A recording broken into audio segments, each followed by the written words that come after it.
What do you think it'll take to overcome a 2-0 deficit? And would that be one of the greatest achievements that United have done in Europe?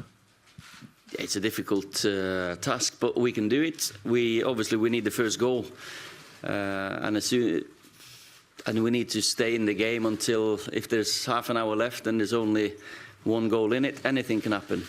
But we need a good plan. It needs to be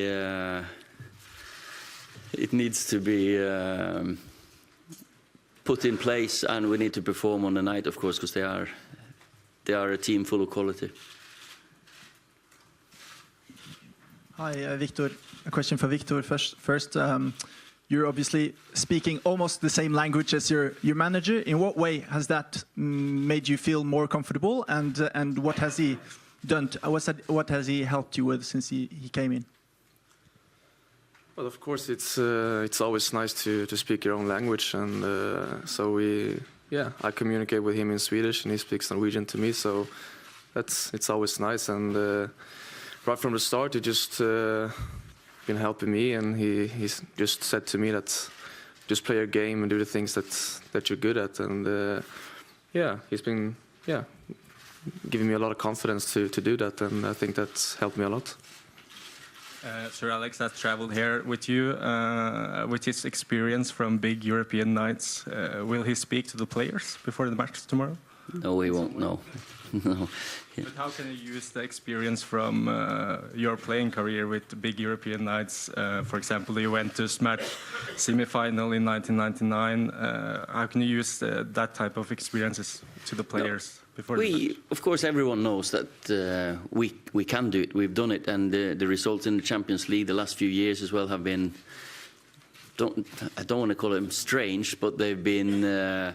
Like last year, Juventus lost 3-0 at home against Real Madrid. Then suddenly they were 3-0 up after 90 minutes against Madrid away. The year before that, PSG against Barcelona. We all remember those results. So there's so many examples of teams that can change results like this.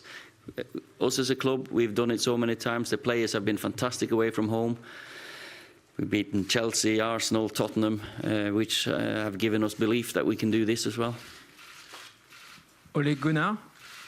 Where are we now? Here. Yeah, there you are. Sorry. You have played in the Parc des Princes in 1995 with Molde. What are your memories of this special game, of the atmosphere at the stadium at this very time?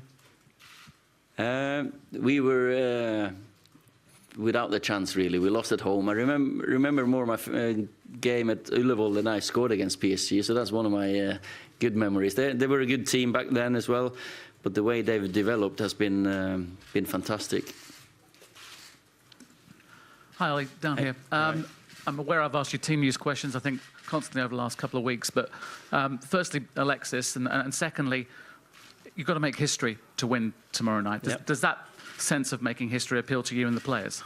Yeah, of course. You know, when, call it, no one believes in you, there's always that little bit of character in yourself that we have to show ourselves. Making history is not really the motivation. Motivation is going through. I think these players, they're not used to losing. Not happy with the way we lost the home game, of course, but we know at our best we can match them. Yeah, it looks like he might be out for. It was a bad knee injury, so if it's 4 weeks or 6 weeks, hopefully he'll recover quickly. Oui, bonjour. Une question en français. Yeah. Ici, à votre gauche. Do I have to put this one on now? Le président du Paris Saint-Germain, Nasser Al-Khelaifi, a récemment indiqué que Kylian Mbappé était une légende du PSG. Quel regard portez-vous sur Kylian Mbappé? Est-ce qu'il est ou est-ce qu'il va devenir une légende du foot mondial? Merci. Well, he has already started his career fantastically. He's a young boy, and it'll be interesting to watch the rest of his career. But hopefully tomorrow we can stop him here. He's lightning. In the World Cup, it was fantastic to watch him. So, but hopefully tomorrow it'll be down to Victor and our boys to stop him. Hi, Ollie. Obviously, you've got 10 absentees. How much of a challenge is that going to be tomorrow? And can you tell us a little bit about Brandon? A lot of us won't have been aware of him particularly. No, it's just one of those situations that you that we've come into, that we've lost a few players. We'll cope with that. We'll have a good team out there. We didn't lose any the last game, so Alexis was the one that we struggled to get fit for now. Brandon, fullback, who can play both sides, quick. It's the first time he travels with us. He didn't expect to come. But that's part of being here. That suddenly you're called upon. That's why you're in the academy. We believe in you, and suddenly you have to step up. That's why we've got good coaches for them to make them ready. Hi, Ole. Hi. You obviously know the club inside out, but after these 3 months, how well do you feel you know the players, both in terms of their character and in terms of what they bring to the pitch? I learn more and more about them. Of course, when you win games, you learn things. When you lose games, you learn different things. Speak to them individually. We want to just develop our relationship. I want to help the club develop. I want to help the players develop, and that's the nice part of being a coach, that you work with human beings, and when you get to know them, you can give them a little bit of that insight that I've had throughout my career that I wish I knew 30 years ago. So now I can tell them what I wish that I did back then. Bonsoir. Une question pour solskjear. Gafar Darwan pour la chaîne Coursa News. Vous avez arrivé dans une situation compliquée à Man United, mais les résultats sont vite pour Première Ligue. Mais qu'est-ce qui n'est pas marché contre le PSG? Est-ce que le temps très court pour la Ligue des Champions au PSG est très fort? Je vous remercie.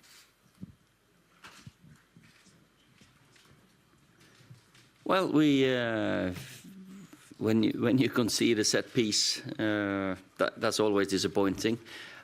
And the next 10 minutes were the biggest problem that we had. We opened ourselves up too much to get that equaliser, and we know their qualities on the counter-attack. And I've got to say, that 10-minute period, they looked like they were going to score every time they had the ball. We settled down again after 2-0, but it was too late then.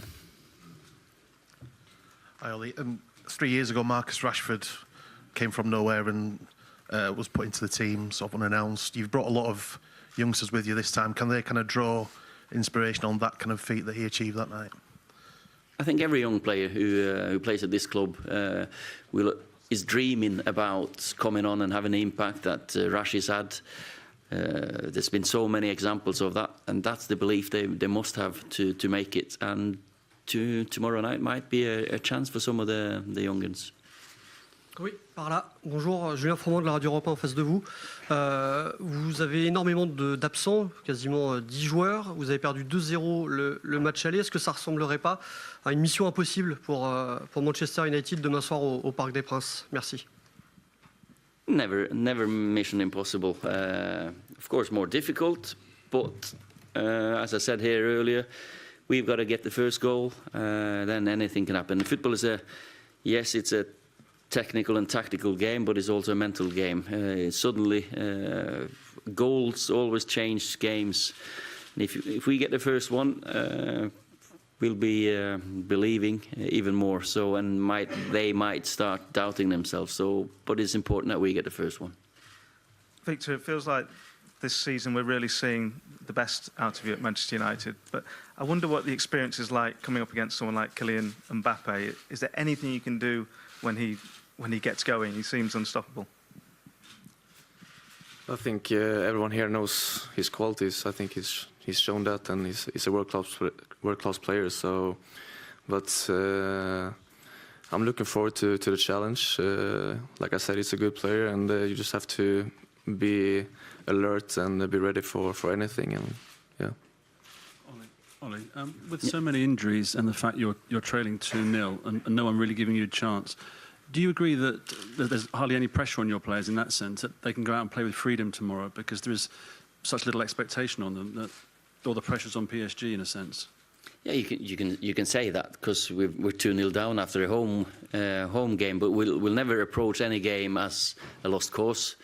Of course, we put up pressure on ourselves that we can do this, but I think the outside pressure is off. I think everyone expects us to go out and go out easily, but that doesn't happen with Man United and Man United players. So we're hurt. I think our pride was hurt last time when we played them. So we're going to see players that are going to give their all, and if we get 9 or 10 at least playing up to the top standards, we got a good chance. We can carry 1 or 2 maybe.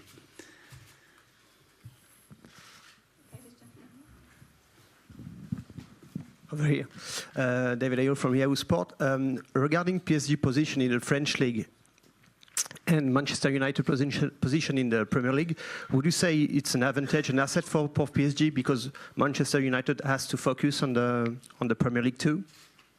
No, tomorrow's not, doesn't concern the league position at all. Of course, we've been focused on our games in the league. They've been able to, they won the league already. So, but then again, we are playing good football. You have to be focused, concentrated all the time.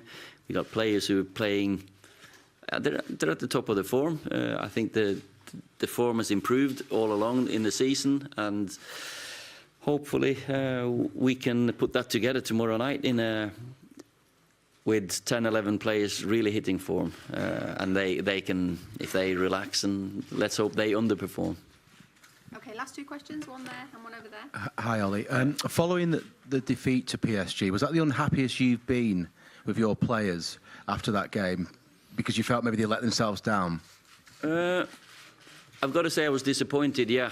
Unhappy is not a word, but I was disappointed. I thought, at half-time, 0-0, with the injuries we had, we spoke about still keeping a clean sheet, because that's going to be important and vital. Then I was disappointed in the way we conceded the goals.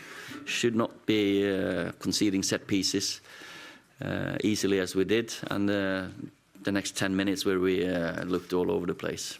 So, but the reaction has been really good after. We went to Chelsea, won that game. We not conceded against them. We didn't concede against Liverpool. So we know we're capable of keeping clean sheets. Okay, last question. Bonjour. Quand vous avez revu le match contre le match aller, est-ce que vous avez analysé les erreurs que vous avez faites et qu'il ne faudra pas refaire demain? Est-ce que c'est juste cette histoire de concentration là, pendant ces 10 minutes ou est-ce qu'il y a d'autres choses qu'il va falloir éviter? Yeah, we do analyze games, and of course it's easy in hindsight. It's the easiest thing in the world to sit in the stands and sit and analyze a game of football after. We should have done this, we should have done that. In the heat of the moment, we made a couple of mistakes, and at this level, when you make small mistakes, you get punished because you play against top class players. Sometimes you get away with it in the Premier League. You don't in the Champions League when you get to the latter stages. Okay, thank you. Okay, thank you. Thought we'd get a question from Wes.